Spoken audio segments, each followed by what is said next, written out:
Now, I hope you enjoy your meal, sir. Trust me, I will. This dish is pretty good, I'll give you that.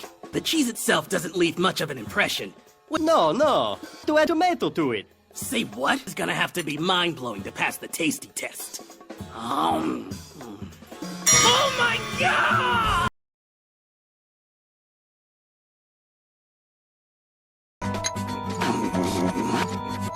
조조의 기묘한 모험. 조조는 제목만큼이나 저에게 있어 실로 기묘하만 합니다. 감상을 할 때도 평가를 볼 때도 참 기묘했거든요. 대부분의 사람들은 조조의 3부를 매우 고평가합니다. 1부는 볼만하고 2부로 재밌지만 3부가 진국이다 라고들 하죠. 근데 저는 잘 모르겠습니다. 불안치고 1부랑 2부는 몇 번 전주행했을 정도로 재밌게 본 편인데 3부는 진짜 단 한 번도 3번이나 완주하려고 했지만 단 한 번도 완주에 성공하지 못했거든요. 솔직히 3부 별로야. 오랫동안 니폰 만화에 대해 얘기를 안 했으니 오늘은 조조 1, 4부 애니메이션을 보면서 각 시리즈별로 느꼈던 점들에 대해 간단히 얘기해보도록 할 겁니다. 그럼 가볼까? 전 조조를 일부 애니로 처음 접했습니다. 이게 뭔지도 모르고 뭐하는 만화인지도 모른 채로 그냥 새로 나왔다니까 봤었는데 재밌었어요. 진짜 존나 재밌었습니다. 일부의 조조는 진짜 이상하지 않을 정도로 제목에 충실한 매우 기묘한 만화였거든요. 1화 제목부터 보십시오. 침략자 디오 이지랄. 거기다 척하고 빰하고 뽀약하는 기묘한 등장 포즈와 기묘한 첫인사. 이 만화는 시작한 지 10분도 안 되는 시간에 독자들에게 아주 강하게 미친 기묘함을 각인시켜버립니다. 그리고 이 기묘함은 끝나지 않죠. 조조와 디오의 유년기 시절이 끝날 때까지도, 조조와 디오의 본격적인 대결이 시작될 때도, 조조가 파문전사가 되고 디오가 흡혈좀비로 대결 구도에 섰을 때도, 최후의 결전 때도, 그리고 최후의 최후까지도 어디 하나의 기묘함이 빠지지 않는다고 얘기할 수 있을 정도로 일부는 실로 제목이 충실합니다. 그래서 전 조조 일부를 꽤나 좋아합니다. 이 특유의 기묘함과 광기는 다른 여러 만화뿐만이 아닌 조조의 다른 시리즈를 찾아봐도 보기 힘들기 때문이죠. 그냥 볼 때마다 행복해집니다. 진짜 어느 장면을 찍어봐도 존나 웃겨요. 그냥 여기 찍으면 메메타, 저기 찍으면 몽키 아무데나 찍어봤더니 다이아상, 그리고 럭플럭은 진짜 찌팔. 다른 시리즈에 들어가면서 개그가 슬슬 늘어났던 것 같은데 작가가 치는 개그보다 이런 골 때리는 장면들 하나하나가 보는 사람을 정말 즐겁고 신나게 만들어줍니다. 그러면서 내용도 무난하게 짜여져 있는 편인지라 보는데 딱히 어려움도 없었습니다. 전개가 무진장 빨라서 애니가 좀 팔하면 끝나 지루할 틈이 별로 없죠. 1하면 유령기 끝나고, 2하면 큰 사건 발생하고, 3하면 흡혈기 되고, 4화부터 7화까지 파문 수행 완료하고, 8하면 결정 끝나고, 9하면 에필로그까지 마무리가 되니 얼마나 좋습니까? 핵심만 딱딱 박혀있는 게 아주 보기 좋죠. 2부부터는 조조의 기묘함이 다소 줄어들고 전개에서 힘이 붙습니다.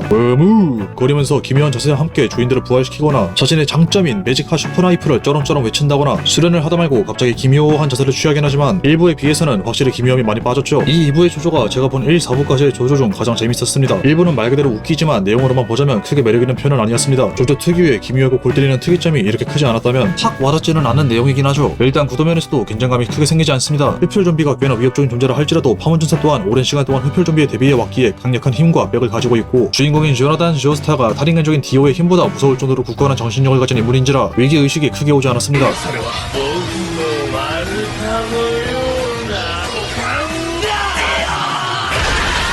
때문에 아무리 빠른 전개와 변수가 있다 한들 다소 시시하다는 생각을 지우긴 어려웠죠. 허나 2부에 들어와서 조조는 상당히 긴박감 있는 만화가 됐습니다. 든든한 아군이었던 엘리트 파문전사의 배신으로 인한 백 증발, 압도적에 대해 압도적인 힘을 가진 적의 임팩트 있는 첫 등장, 그 적을 어찌저찌 개빡세게 잡아놨더니만 바로 그와 비슷한 적이 3명이나 새로 등장하면서 한다는 말이 걔는 너무 약하고 멍청해서 집시키는 개로 썼음. 이와 같이 강한 임팩트와 적들의 압도적인 스펙, 그에 반해 말도 안 되는 정신력이 소유자에게 강했던 조나단 조스타와 다르게 피지컬과 파문의 힘을 너프시키고 센스를 높게 버프시켜 작품을 스타일리시하게 만드는 주인공 조셉 조스타. 우리가 아는 대부분의 소년 만화의 모형을 갖춘 거죠. 압도적인 적, 이를 짱구를 굴려 변수를 잡아내는 주인공 요셉 특유의 띠껍고 쾌활한 성격은 만화를 다채롭고 긴장감 있게 만들어주는 위기 연출과 너무나 잘 어울리고, 원래 어둡고 절망적이고 무거운 조조 배경의 톤을 일부와는 다른 방식으로 띄워주는 역할을 담당. 끝판왕과의 섣부른 조우와 소년 만화다운 난 키워서 먹어, 중간 보스와의 화끈한 한판 승부와 동료의 고귀한 희생, 전략과 혼신을 다한 대결에서의 승리, 하지만 예상치 못한 반전의 발생으로 인해 덧보이는 상황, 그렇게 절대무적의 힘으로 각성한 적을 상대하는 최종 결전, 그럼에도 남은 힘까지 쥐어짜내서 싸워봤지만 너무나 압도적인 힘에 승복해 패배했다고 생각했을 때 지금까지 여정에 보답받아 승리하는 주인공. 구성으로만 보면 덧잡을 수 없을 정도로 재밌는 구성들이 꽉꽉 눌러 담아져 있습니다. 강하고 빠르고 스타일리시하다, 다른 말이 필요 없습니다. 그냥 재밌어요. 다만 앞서 말한 빠른 전개가 워낙 엄청나게 빠른 편인지라 급전개라 느낄 수도 있을 테고, 최종 보스인 카저가 설명되는 스펙에 비해 좀 호우 같은 면모를 보여 와무우와의 결전 이후 이 새끼 뭐야? 왼쪽에 앉아서 연구만 쳐하느라 노예만 애지게 써줬고 지는 퇴화했나? 개처맞네? 라며 김이 빠지거나, 완전 생물이란 새끼가 파문도 안 들어간 손 맞고 그러기가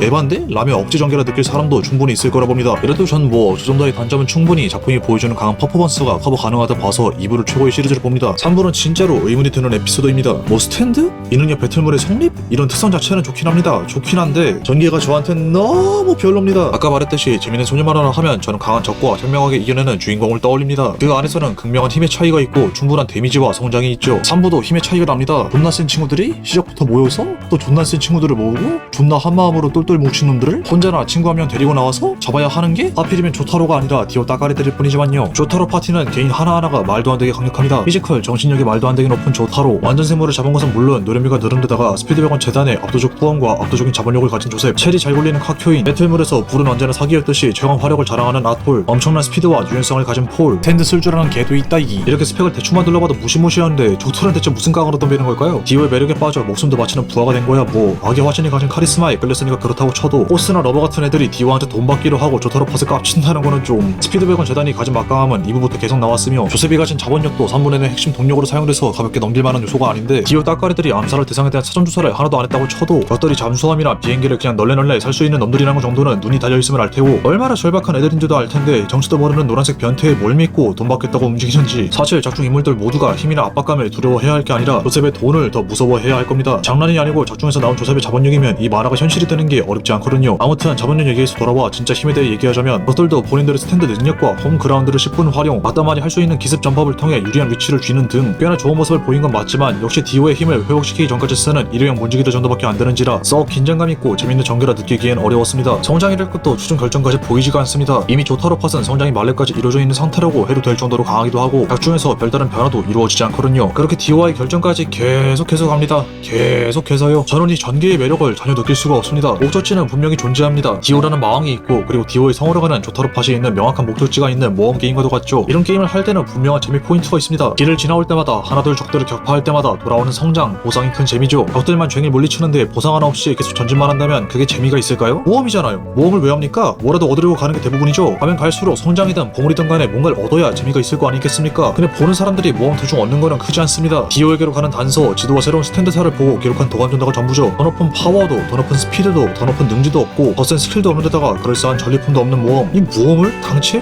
왜 해야 되는 거죠? 뭐 그래 좋습니다. 이런 형태의 모험이라도 어쨌든 목적지는 명확히 있고 거기를 향해 제대로 나아가고 있지 않습니까? 그래서 보고 그냥 그렇게 계속 보는데 진짜 길어도 존나 깁니다. 이거 왜 이렇게 길어야 되는 겁니까? 적당히 좀 하고 디오존으로 가도 되는 거 아닙니까? 뭐 디오 따까리들을 통해 디오가 무시무시한 놈이란 것도 충분히 나왔는데 앞으로도 뭐가 많아요. 인물들한테 뭐 많은 서사가 붙어있는 것도 아니라서 묘사의 시간을 엄청나게 쓰는 만화도 아닌데 저들을 이렇게 많이 배치한 이유를 잘 모르겠어요. 성장도 없고 보상도 없고 풀 소스도 딱히 없는데 빌드업이란 게 많이 필요 없어서 빠르게 했어도 됐을 텐데 왜? 뭐 이런 느낌은 있습니다. 선발대로 가서 처음부터 끝까지 개성 있는 모든 요리를 다 맛보고 싶은 사람은 맛보게 하고, 그게 별로면 후발주자로 선발대가 추천한 요리 몇 개만 먹고 바로 메인으로 넘어가게 하는 느낌? 오히려 중요도가 높은 에피 자체가 왜 덥기 때문에 가능한 방법인 거죠.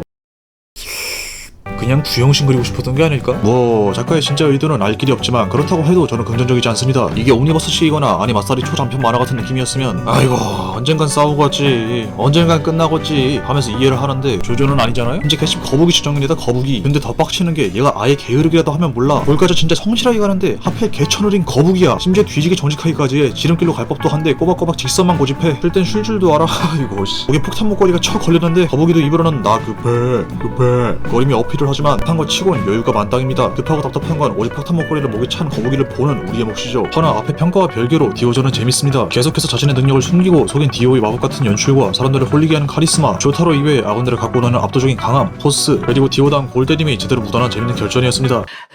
あの場所へあの場所へ行きさえすれば 그래서 솔직히 3부는 유튜브 하이라이트로만 봐도 되지 않나 싶습니다. 제가 인간에선 만화나 애니메이션 같은 건 2배속을 하더라도 직접 보는 편인데 뭐 3부는 굳이? 4부도 3부와 비슷한 전개를 띠고 있습니다. 일상의 톤을 띈 모리요초의 와장창 사건 사고 이야기가 주를 이루고 있지만 결국 키라 요시카게라는 미친 살인마를 잡으러 가야 하는 최종 목표가 있죠. 그래서 그런가 이쪽도 만만치 않게 답답하고 긴 감이 있습니다. 뭐 잔잔하게 동료 모으고 중간 보스 나오는 것까지야 그렇다 칩니다. 당연히 있어야 하는 과정이니까요. 근데 4부는 골 때리기도 키라와의 본격적인 대결을 시작하고 1차전까지 장대하게 끝마쳤음에도 불구하고 와장창스러운 일상의 분위기가 나옵니다. 동료가 며칠이나 뒤질 뻔하고 민간인도 잔인하게 살해당한 현상을 목격했음에도 불구하고 우주인을 이용해서 갬블로 돈이나 타먹으려고 하고 하렘을 찌는 놈이나 상대하고 있어야 하고 철탑성 애자랑 놀고 있어야 합니다. 아니면 우주인을 에바라고 쳐도 하이웨이스타나 철탑맨, 이니그마 정도는 키라의 아버지인 아톰의 방해공작이니 그럴 수 있지 않느냐라고 할 수도 있겠지만 저의 피가 빠르게 넘어가는 것도 아니고 역시나 3부처럼 뭔가를 얻는다기엔 너무나도 미미하고 그렇다고 제나가 막 엄청나게 위협적이냐 그런 것도 역시 아닙니다. 4부의 파티도 진짜 무지막지하게 강하거든요. 어떻게 보면 3부 애들보다도 세 보이는 게 딜에만 오지게 치중 집중되어 있던 3부의 주인공들과 다르게 시간 정지시키는 개사기 딜러, 중력 조정하는 개사기 서포터, 공간 지우는 개사기 딜러, 탱도 되는 개사기 힐러, 손만 잘못 닿으면 평생 노예가 돼버리게 하는 서포터 등이 있거든요. 때문에 3부 못지않게 잡목들을 때려잡는 과정이 영 별로입니다. 그래도 디오전까지 가는데 40화나 걸린 3부보다 10화는 적어서 어찌저찌 다 보긴 했지만 진짜 애지간히도 보기 빡셌습니다. 그리고 역시 4부도 결전은 참 재밌게 잘 만들었습니다. 키라의 능력은 분명 개사기가 맞지만 주인공의 파티가 말도 안 되게 강하기 때문에 꼼꼼히 정체를 숨긴 채로 공격을 감행하고, 사실상 모습만 숨기면 적수가 없을 정도로 강해 처리가 곤란한 키라를 주인공 파티가 아닌 아들내미인 하야토를 통해 공략하게 만드는 전개는 아주 흥미로웠습니다. 대면에만 너무나 강해서 원빵 내버리는 조스케 파티, 숨어있기만 하면 최강인 키라, 서로가 너무 적성이 다르고 서로가 너무 강한 바람에 결전의 타협점을 찾지 못하고 시시해지거나 질질 끌려칠 수 있었던 4부의 하이라이트를 약자인 그냥 인간의 시점에서 풀어낸 방식은 정말로 인상 깊었습니다. 3부의 디오전보다 4부의 키라전이 더 마음에 들 정도로 말이죠. 재미의 유무를 떠나 조조의 기묘한 모험은 잘 만들어진 작품이 맞습니다. 괜히 능배물의 조상님 중 한 명이라고 이름 붙은 게 아닐 정도로 만화가 현명하죠. 주인공들이 아무리 쓰다고 해도 분리할 만한 상황판을 납득 가능하게 만들어놓고 독자를 속이는 위기 연출을 꽤나 몰입도 있게 만든 다음 현명하게 역전해 나가는 게 조조의 방식이거든요. 객관적으로 작품이 참 현명하다는 것은 부정할 수 없습니다만 아톨,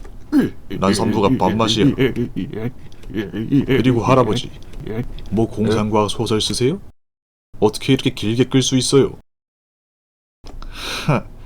3부가 밥맛이라면 메가톤맨을 보면 되지 않는가? 맞군.